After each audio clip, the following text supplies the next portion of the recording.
Good morning students. हम discuss कर रहे थे परम्यूटेशन के बारे में। तो परम्यूटेशन से रिलेटेड मैंने एक एग्जांपल आपको करवाया था और उसी पर बेस्ड आप अलग अलग एग्जांपल कर सकते हैं। अब इससे आगे जो यूनिट नंबर सेकंड है, यूनिट सेकंड स्टार्ट करेंगे और उसका नाम है होमोमॉर्फिज्म। और इसमें चैप्टर 2 है, एक तो चैप्टर नंबर 5 और एक चैप्टर नंबर 6। इन दोनों चैप्टर को हम पूरा कंप्लीट करेंगे ताकि जो भी क्वेश्चन आए एग्ज़ाम में आपको क्वेश्चन आउट ऑफ नहीं मिले। ये नहीं हो कि इस चैप्टर का क्वेश्चन उसमें मिक्स हो जाए, उस चैप्टर का क्वेश्चन इसमें मिक्स हो जाए। तो हम दोनों चैप्टर कवर करेंगे ताकि आपको कोई भी प्रॉब्लम नहीं हो। आपको लगभग क्वेश्चन इसमें से मिल जाएंगे, जो मैं करवा रहा हूँ लगभग मिल जाएंगे आपको।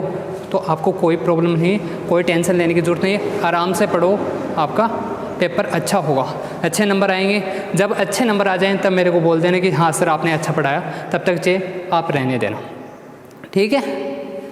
और वीडियो को आपको लाइक करना है, शेयर करोगे, सब्सक्राइब करोगे।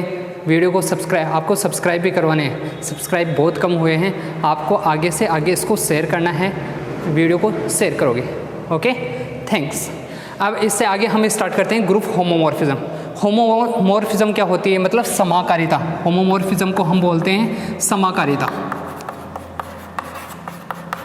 समाकारिता, ये भी समाकारिता एक मैपिंग से रिलेटेड है। मतलब कोई भी अगर हम फंक्शन, मैपिंग और फलन एक ही होते हैं, दोनों अलग अलग नहीं होते। अगर कहीं पर मैपिंग लिखा हुआ आता है, प्रतिचित्रण या फिर फंक्शन, दोनों एक ही होते हैं। तो किससे रिलेटेड है समाकारिता? फंक्शन से रिलेटेड। अब ग्रुप समाकारिता है, मतलब एल्जेब्रा चल रही है हमारे पास, तो एल्जेब्रा में किससे रिलेटेड आएंगे? ग्रुप से रिलेटेड ही आएंगे सारी कंडीशन। तो देखते हैं क्या आएगा।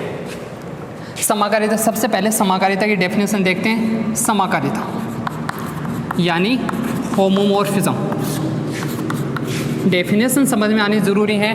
डेफिनेशन समझ में आ गई तो आपको थ्योरम भी समझ में आ जाएंगे। होमोमॉर्फिज्म, समाकारिता।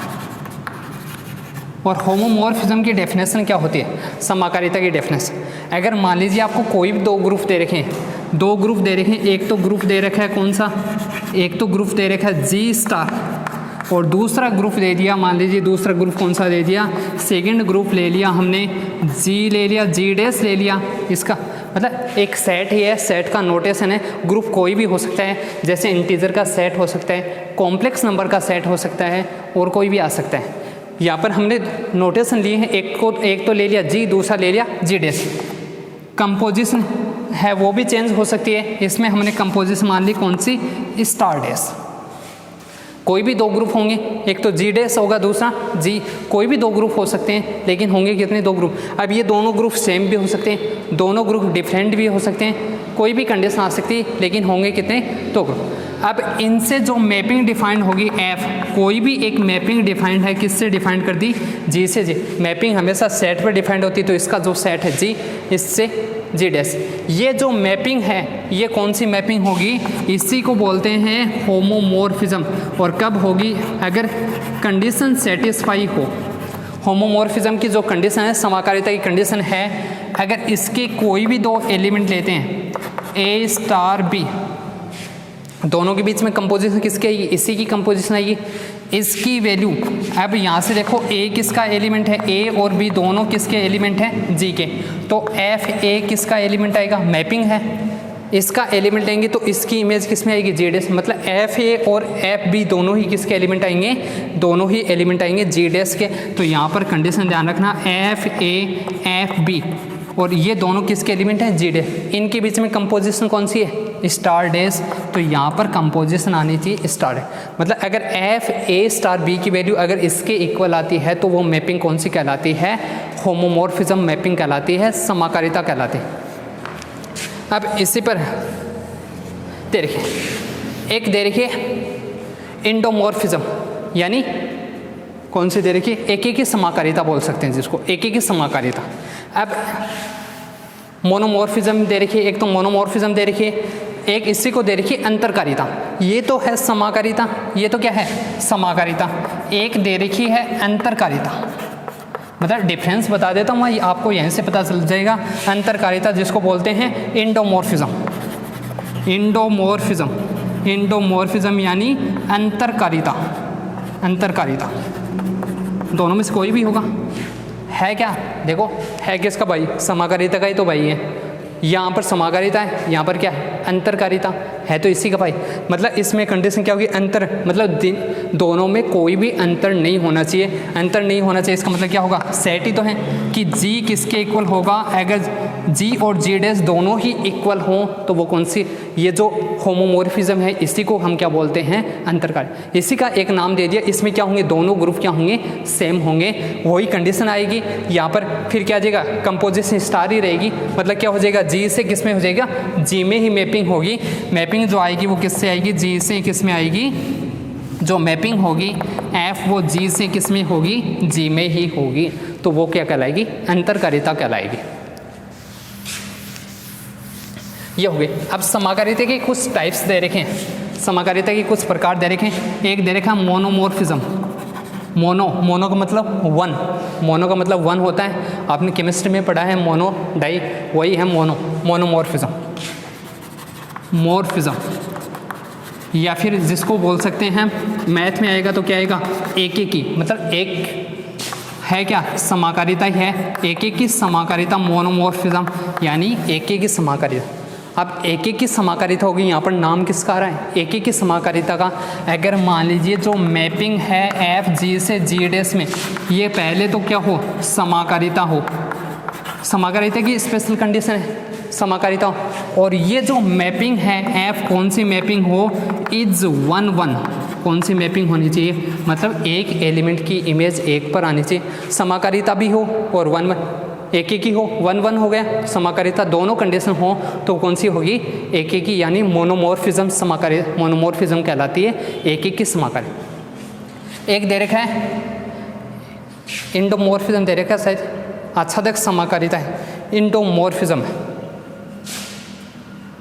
वो लिखवाया था इंडो, एक मिनट सॉरी, आच्छादक समाकारिता ही है। इसका नाम देख लेना एक बार, मैं बता दूंगा बाद में। आच्छादक समाकारिता ही है, आप देख लेना, इसका नाम बुक में देख लेना, आच्छादक समाकारिता, शायद एंडोमॉर्फिज्म है, ऐसे कुछ नाम है, ये थी, आप देख लेना। आच्छादक समाकारिता, आच्छादक समाकारिता क्या होगी, एक तो किसकी कंडीशन आएगी, एक तो कंडीशन आएगी समाकारिता की ही कंडीशन आएगी। एक तो किसकी कंडीशन आएगी, समाकारिता। दूसरी कंडीशन आएगी जो सेकंड कंडीशन, फर्स्ट कंडीशन तो सेम रहेगी, किसकी कंडीशन रहेगी, समाकारिता की कंडीशन ही रहेगी।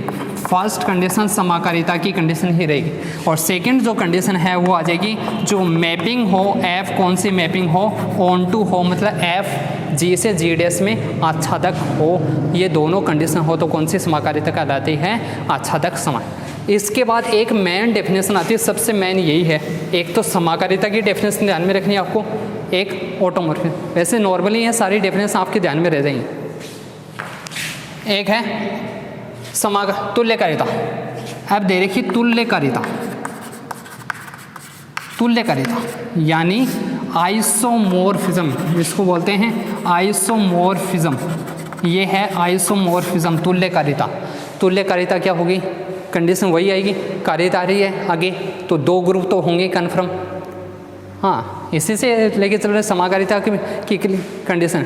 इसमें क्या आएंगे, दो ग्रुप तो होंगे, एक तो कौन सा ग्रुप होगा, एक मैपिंग होगी किससे, जी से जी डैश में, और ये जो मैपिंग है ये क्या कहलाती है, आइसोमॉर्फिज्म होगी। ये दोनों क्या हैं, ग्रुप हैं, इन दोनों के बीच में मैपिंग कौन सी है, जी से जी डैश में मैपिंग है एफ, और ये मैपिंग कौन सी होगी, आइसोमॉर्फिज्म। तीन कंडीशन सेटिस्फाई होनी चाहिए। फर्स्ट कंडीशन एफ कौन सी होना चाहिए, होमोमॉर्फिज्म होनी चाहिए, यानी समाकारिता होनी चाहिए। एफ इज होमोमॉर्फिज्म या फिर समाकारिता, एफ क्या होगी, समाकारिता। सेकेंड कंडीशन आएगी, जो अभी हमने टाइप्स लिखे हैं वही हैं, एफ कौन सी होगी, एफ इज 1 1, एफ कौन सी होनी चाहिए, 1 1। और थर्ड कंडीशन है एफ इज ऑन टू, मतलब जो तीनों लिखे थे अभी हमने उन्हीं को लिख दिया, उन सभी के तुल्य है, इसलिए इसको बोल दिया तुल्यकारिता। आइसोमॉर्फिज्म उन सभी के तुल्य है, तो वो क्या हो गई, आइसोमॉर्फिज्म। अब इसमें देखो, अगर G इक्वल हो, जो ग्रुप दे रखा है वो G किसके इक्वल हो, G डैश के इक्वल हो, तो वहाँ पर तो क्या थी, अगर दोनों इक्वल हो तो अंतरकारिता बोल दिया। अगर यहाँ पर अगर दोनों इक्वल हो तो इसको बोलते हैं स्वाकारिता। हाँ, सबका स्वाहा हो जाएगा, स्वाकारिता। यानी अगर दोनों ग्रुप सेम हो तो उसी को क्या बोलते हैं, जी किसके इक्वल हो, जी डैश के इक्वल हो तो क्या हो जाएगा, स्वाकारिता, स्वा। इसी को बोलते हैं, इंग्लिश में बोलते हैं ऑटोमॉर्फिज्म। ये इसकी डेफिनेशन है। ये कुछ डेफिनेशन है जो आपको ध्यान में रखनी है, इसी पर बेस्ड थ्योरम आएंगे। चैप्टर छोटा सा है, ये चैप्टर होमोमॉर्फिज्म वाला छोटा सा चैप्टर है, ज़्यादा नहीं है। देखो क्या दे रखा है, एक डेफिनेशन और देख लेना। एक और डेफिनेशन है kernel of homomorphism. Kernel of homomorphism, kernel of homomorphism, kernel इन सब का कर्नल है। अब होमोमॉर्फिज्म जैसे ग्रुप में सबसे पावरफुल जो एलिमेंट होता है वो आइडेंटिटी एलिमेंट होता है, वैसे ही यहाँ पर जो सबसे पावरफुल है वो कौन सा हो जाएगा, कर्नल होगा। होमोमॉर्फिज्म में जो सबसे पावरफुल माना जाता है वो कर्नल माना जाता है। या इसको बोल सकते हैं, होमोमॉर्फिज्म को तो बोलते हैं क्या, समाकारिता, और कर्नल को बोलते हैं समाकारिता की, इसको बोलते हैं एसटी, कर्नल ऑफ होमोमॉर्फिज्म, समाकारिता की एसटी। इसकी डेफिनेशन देखो, होमोमॉर्फिज्म आ रहा है तो सबसे पहले एफ मैपिंग होगी, किसके बीच में होगी, एफ दो ग्रुप के बीच में होगी, जी से जी डे। एफ कौन सी मैपिंग होगी, होमोमॉर्फिज्म। पहले तो क्या होनी चाहिए, क्योंकि होमोमॉर्फिज्म की कंडीशन दे रही है। समाकारिता किसकी होती है, हमेशा कर्नल किसका होता है, हमेशा समाकारिता का ही होता है। अगर समाकारिता नहीं होगी तो कर्नल भी नहीं होगा, ध्यान रखना। समाकारिता होनी ज़रूरी है, फर्स्ट कंडीशन, इसके लिए नेसेसरी कंडीशन है, होमोमॉर्फिज्म होना ज़रूरी है, समाकारिता। तो इसका जो कर्नल होगा, इसके कर्नल को हम डिनोट करते हैं KERF, kernel of F short में, या इसको कैपिटल K से भी डिनोट कर देते हैं, होगा क्या, कर्नल या ST। और कर्नल में कौन से एलिमेंट आएंगे, आप देखो इसमें एलिमेंट आएंगे, बहुत सारे एलिमेंट आएंगे। दोनों ग्रुप हैं तो इसका आइडेंटिटी एलिमेंट ले लिया E, इसका आइडेंटिटी एलिमेंट ले लिया E डैश, क्योंकि ग्रुप है, ये भी ग्रुप है तो दोनों में आइडेंटिटी। इसमें एलिमेंट ले लिया मैंने, A ले लिया, B ले लिया, C ले लिया, यहाँ पर आ गया D, F आ गया। इसमें ले लिया A डैश, B डैश ले लिया, C डैश ले लिया, ये ले लिया C डैश, F डैश ले लिया, और कौन सा ले लिया, H डैश ले लिया। ये मैंने इसमें एलिमेंट ले लिए, कुछ एलिमेंट लिए।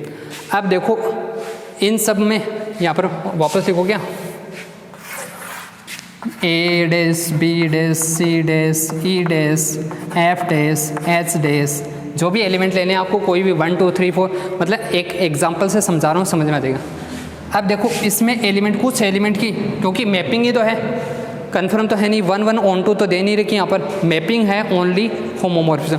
तो मैपिंग इसकी जैसे इमेज आ गई, इस पर आ गई, बी की इमेज आ गई किस पर, बी की इमेज सी डैश पर आ गई, ई की इमेज हमेशा ई डैश पर आती है, ये ध्यान रखना, ए की इमेज हमेशा, अभी हम प्रूव भी करेंगे इसको।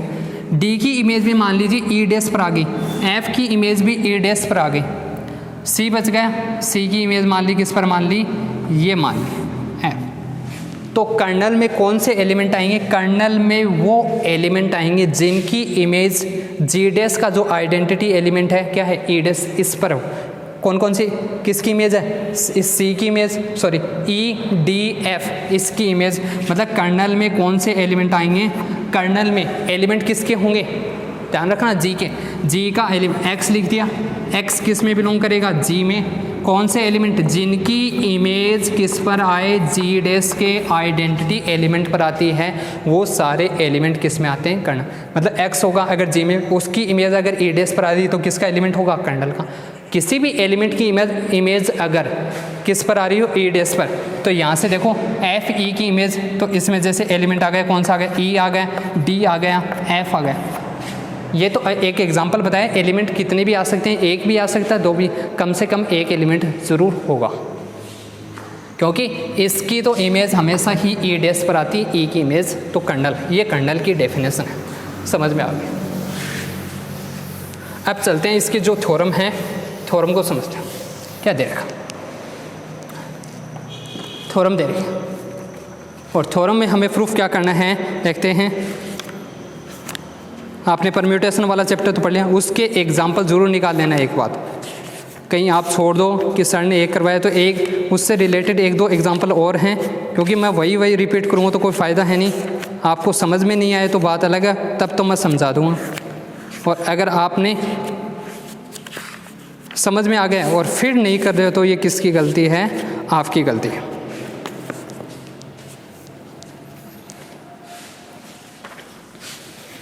फर्स्ट जो थ्योरम दे रखी है, थ्योरम का स्टेटमेंट मैं बता देता हूँ। फर्स्ट जो थ्योरम दे रखी है, क्या दे रखी है देखो। फर्स्ट जो थ्योरम दे रखी है, इसमें छोटी छोटी थ्योरम दे रखी है, लेकिन एक दो लगभग 6 या 7 या 8 थ्योरम होंगे, 7 के लगभग 7 थ्योरम, इंपॉर्टेंट थ्योरम 7। इतने में ये चैप्टर क्लोज हो जाएगा। इसमें ज़्यादा कुछ नहीं है, आगे इतनी थ्योरम है, आगे कुछ एग्जाम्पल हैं, बस इतना ही है। देखो क्या दे रखे, थ्योरम छोटी छोटी दे रखी, लगभग पूछी हुई हैं। एक बार एक पूछ लेता है, एक बार एक, तो मैं बता देता हूँ जो पूछी हुई। कुछ एक दो थ्योरम ऐसी हैं जो नहीं पूछी हुई। क्या हुआ, ये दे रखा है G एंड G', कोई भी दो ग्रुप दे रखे हैं। ये दोनों क्या दे रखे हैं, ग्रुप दे रखे हैं। F हमें दे रखी है, मैपिंग दे रखी है G से G' में, और ये हमें क्या दे रखी है, होमोमॉर्फिज्म दे रखी है, यानी समाकारिता। ये होमोमॉर्फिज्म दे रखी है। इसका आइडेंटिटी एलिमेंट दे रखा है E, और इसका जो आइडेंटिटी एलिमेंट दे रखा है ये क्या दे रखा है, E'। ये क्या है, आइडेंटिटी एलिमेंट है। समझ में आ गए। ये हमें कंडीशन दे रखी है, गिवन है। ये सारी कंडीशन थ्योरम में दे रखी है, गिवन। G और G' कोई भी दो ग्रुप दे रखे हैं। F G से G में होमोमॉर्फिज्म दे रखे हैं। G का आइडेंटिटी एलिमेंट दे रखा है E, G' का आइडेंटिटी एलिमेंट दे रखा है E'। तब प्रूफ क्या करना है, प्रूफ करना है फर्स्ट कंडीशन तो हमें प्रूफ करनी है कि Fe, अभी जो मैंने बताया था, इसकी वैल्यू किसके ऊपर आएगी, E की इमेज हमेशा E' पर होती है। सेकंड कंडीशन, अगर Fa कोई भी एलिमेंट है G का, अगर इसका इन्वर्स निकालेंगे तो इसका इन्वर्स आता है F, मतलब इसके इन्वर्स के इक्वल आता है। समझ में आया कुछ, ये दोनों डिफरेंट हैं। A इन्वर्स किसका एलिमेंट होगा, यहाँ पर ध्यान रखना, जब भी मैपिंग के अंदर जो एलिमेंट आता है, यहाँ पर जो एलिमेंट आता है मैपिंग के अंदर, वो एलिमेंट हमेशा जहाँ से मैपिंग स्टार्ट होती है, कहाँ से स्टार्ट है, G से, उसी का एलिमेंट होता है। E भी किसका एलिमेंट होगा, G का। A इन्वर्स भी किसका एलिमेंट होगा, G का। वही कंडीशन। और ये जो पूरा एलिमेंट है जो मैपिंग लेने के बाद वो किसका एलिमेंट आता है, आगे वाले सेट का एलिमेंट आता है। ये बात हमेशा ध्यान रखना, मैपिंग में ये मेन इंपॉर्टेंट होती है। कई बार हम कर देते हैं यहाँ से इसको एलिमेंट दिखा देते हैं, कुछ को तो यही नहीं पता होता है एलिमेंट किसका आएगा, तो ये ज़रूरी है ये करना। तो यहाँ पर मैं क्या लिख सकता हूँ, फॉर एवरी A किसका एलिमेंट होगा, G का, क्योंकि A एलिमेंट होगा तभी A इन्वर्स भी किसका एलिमेंट आ जाएगा, G का। ये दोनों कंडीशन प्रूफ करनी है। देखते हैं फर्स्ट कंडीशन स्टार्ट करते हैं। और फर्स्ट कंडीशन में हमें क्या प्रूफ करना है, फर्स्ट कंडीशन Fe किसके इक्वल होगा, E' के इक्वल, ये हमें प्रूफ करना है। देखो E आ रहा है, ये कंडीशन हम लेके चलेंगे, चूँकि हमें क्या दे रखा है, सिंस, चूँकि G क्या दे रखा है, G हमें क्या दे रखा है, एक ग्रुप दे रखा है, G इज ए ग्रुप, और G ग्रुप होगा तो ग्रुप की कंडीशन होती है, ग्रुप चलेगा वही, ग्रुप की कंडीशन आपको ध्यान में होनी चाहिए। ग्रुप वाला चैप्टर अच्छे से तैयार होना चाहिए, ग्रुप की कंडीशन तो ध्यान में होनी चाहिए, कम से कम ग्रुप की जो 4 कंडीशन लिखवाई थी वो चारों कंडीशन अच्छे से ध्यान में होनी चाहिए। एक आबेलियन की कंडीशन, ये कंडीशन कुछ ध्यान में होनी चाहिए। इसीलिए जब भी बोलता हूँ कि अगर एलजेब्रा पढ़ रहे हो तो एलजेब्रा की जो डेफिनेशन है इनको इग्नोर नहीं करना चाहिए। इसका जो बेसिक होता है वो इसी पर डिपेंड करता है, थ्योरम, इसके बेसिक से ही थ्योरम समझ में आती है। जी कोई भी एक ग्रुप दे रखा है, अब ग्रुप दे रखा है तो ग्रुप की कंडीशन क्या लिख सकते हैं, ग्रुप में हमेशा, और इसका आइडेंटिटी एलिमेंट क्या दे रखा है, ए दे रखा है ना, जी में आइडेंटिटी एलिमेंट, एंड ई क्या दे रखा है, ई दे रखा है, आइडेंटिटी दे रखा है। तो आइडेंटिटी की कंडीशन क्या होती है, किसी भी एलिमेंट से कंपोजिशन करवाते हैं तो वापस कौन सा एलिमेंट आता है, वही एलिमेंट आता है, चाहे लेफ्ट साइड से संक्रिया कराओ या फिर राइट साइड से संक्रिया कराओ, दोनों ही कंडीशन में एलिमेंट कौन सा आएगा, वही एलिमेंट आता है। ठीक है, अब देखो, अब यहाँ से हम क्या लिख सकते हैं, मैपिंग लेंगे दोनों तरफ, एफ ए स्टार ई, यहाँ पर भी मैपिंग आएगी और यहाँ पर भी दोनों तरफ मैपिंग आ गई। ये हमने इस पर पूरे पर मैपिंग अप्लाई कर दी। क्या दे रखा था हमें, एफ मैपिंग दे रखी थी, स्टार्टिंग में दे रखा था एफ कौन सी मैपिंग दे रखी थी, होमोमॉर्फिज्म दे रखा था। एफ क्या दे रखा था, एफ इज होमोमॉर्फिज्म। एफ हमें क्या दे रखा था, समाकारिता। और समाकारिता की मैंने कंडीशन लिखवाई थी, क्या होती है समाकारिता कंडीशन, इन दोनों एलिमेंट की जो इमेज है वो अलग अलग आ जाएगी, एक ही इमेज आ जाएगी, कौन सी आएगी फिर, ई की इमेज आएगी। अब दोनों एलिमेंट किसके हो गए, जी डैश के, ये पूरा एलिमेंट किसका हो गया, जी डैश का, ये भी, और इनके बीच में कंपोजिशन कौन सी आएगी, स्टार। ये ध्यान रखना है, स्टार डैश आ जाएगी, क्योंकि पहले तो एलिमेंट किसका था, ये दोनों ही एलिमेंट जी के थे। अब ये एलिमेंट किसका हो गया, जी डैश का, ये भी एलिमेंट, तो दोनों के बीच में कंपोजिशन जी डैश। यहाँ पर आएगा एफ ए, इधर क्या आ जाएगा एफ ई आएगा, होमोमॉर्फिज्म की कंडीशन से ये आ जाएगा एफ स्टार डैश आ जाएगा ए।